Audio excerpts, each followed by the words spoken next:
So today we're talking about white hair. I'm somewhat of an expert on the subject, but someone asked me recently, what causes hair to turn white? Whether it's stress, aging, or because you're missing some vitamin. And that last one, has kind of spawned an entire industry selling supplements, shampoos, and serums that claim they could stop or even reverse this process. So in this video, I'm going to break down what actually causes your hair to turn white or gray and what medicine can and can't do. So just going to break it down through the biology without any myths or magic or marketing.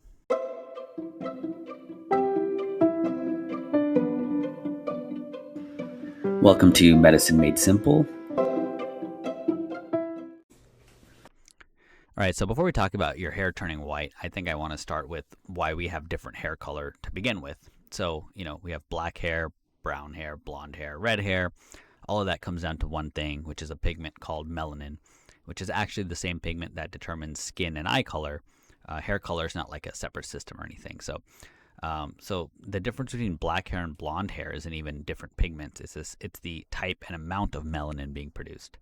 So eumelanin is the dominant pigment. So if you have a high concentration of eumelanin, you get black hair. Slightly lower, you get brown hair. And if it's very low, that's how you get blonde hair.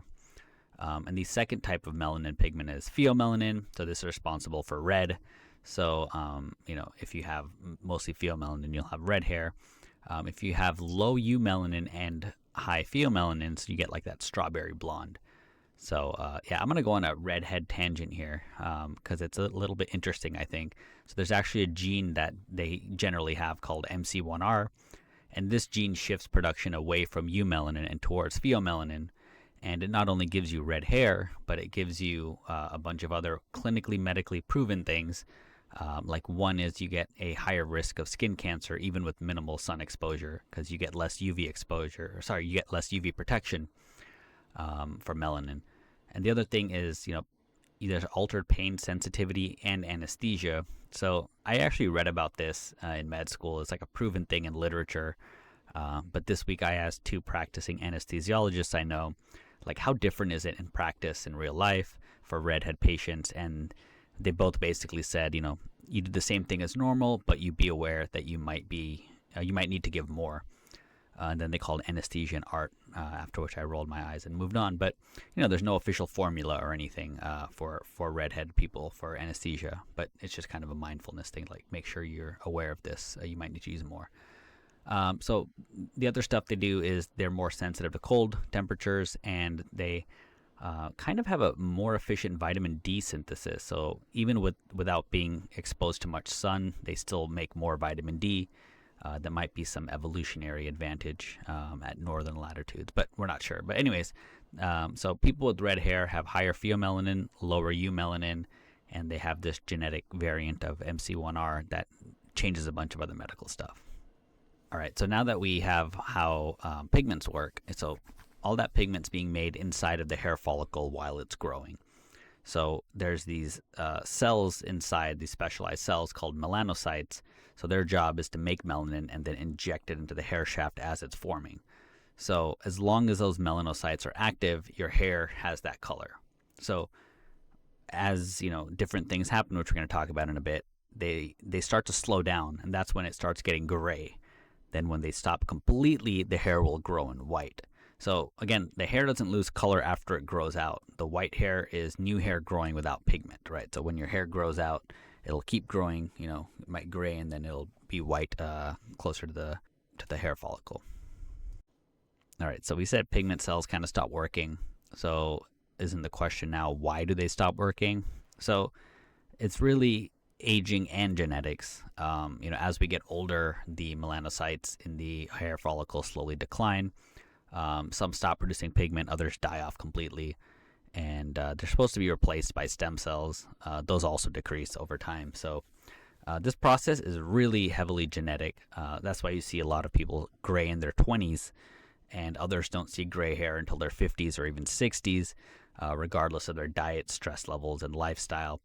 And really, if this was a nutrition or a vitamin problem, we wouldn't see that kind of variation.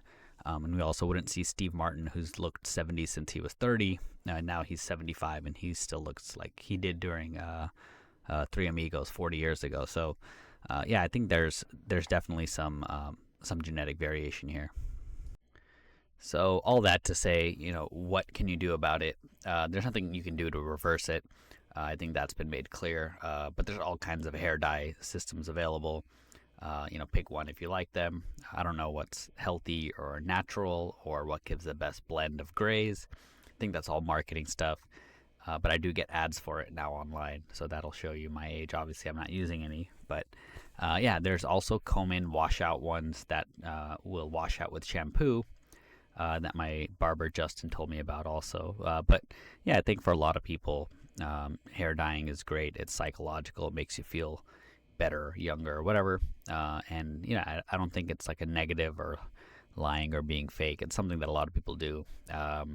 And I just don't recommend any particular brand or anything, though. I'm not too familiar with them.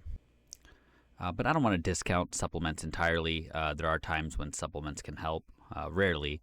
But these situations do exist. For example, if someone has a true vitamin B12 deficiency, if someone has kind of a severe iron deficiency, or there's some other metabolic or autoimmune conditions. But these are uncommon and they're medical diagnoses. It's unlikely that you're going to be able to guess at this and shop for supplements online that are going to match your diagnosis. But I guess it's possible. All right, so I'll try to do a short version of my outro.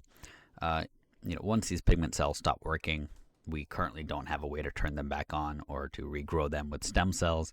Maybe that's the cure in the future, some stem cell or some CRISPR thing for MC1R.